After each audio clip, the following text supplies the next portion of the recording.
That was the last time I would ever see Vernon Hall. I took the earliest train back to London.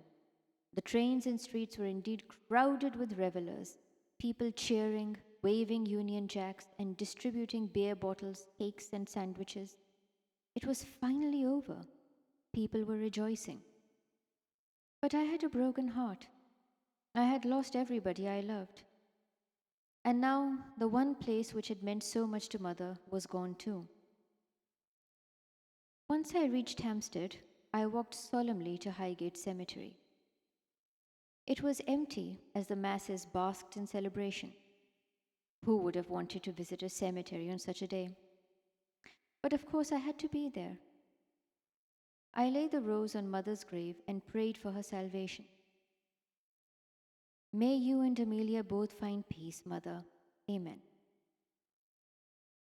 I stood silently for a few moments with my eyes closed, listening to the cheering crowds in the background as every nook and cranny in London celebrated.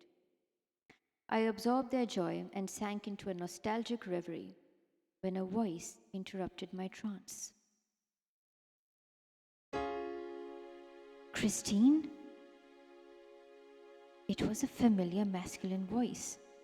So familiar, in fact, I felt my legs tremble and my heart pound. My eyes grew wet with tears. I opened my mouth to speak, but my tongue was paralyzed. I slowly turned around.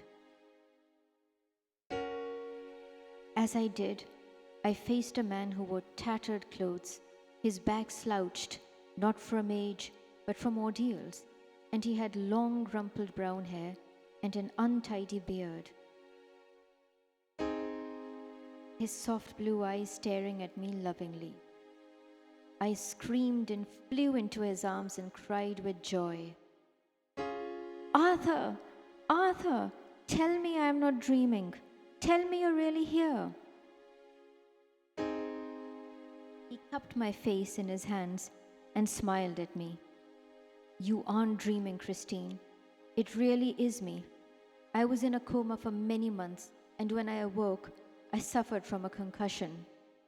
I couldn't remember anything, anyone. When I finally did, everything was a mess because of the war. I couldn't return home earlier. I was in Italy, then in Belgium. A kind family nursed me all this time. They were the ones who finally sent me back to you, to my beloved wife. He burst into tears and embraced me desperately. Oh, Christine, I have missed you.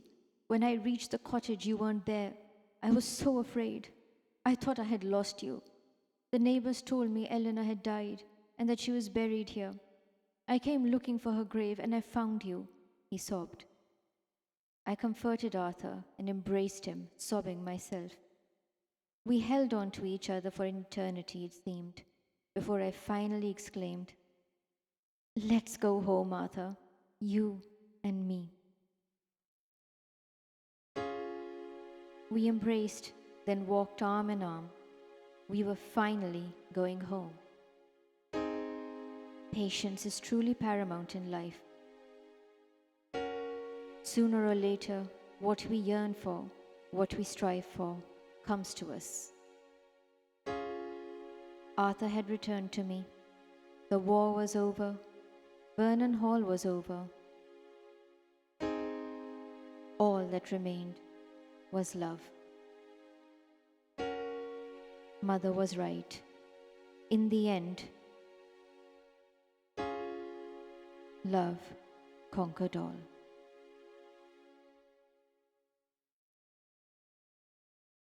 Thank you for so very patiently listening to each and every chapter of Vernon Hall. I hope that you've thoroughly enjoyed this audiobook. And I hope you will spare another few minutes to listen to the theme song I composed for it. Thank you again.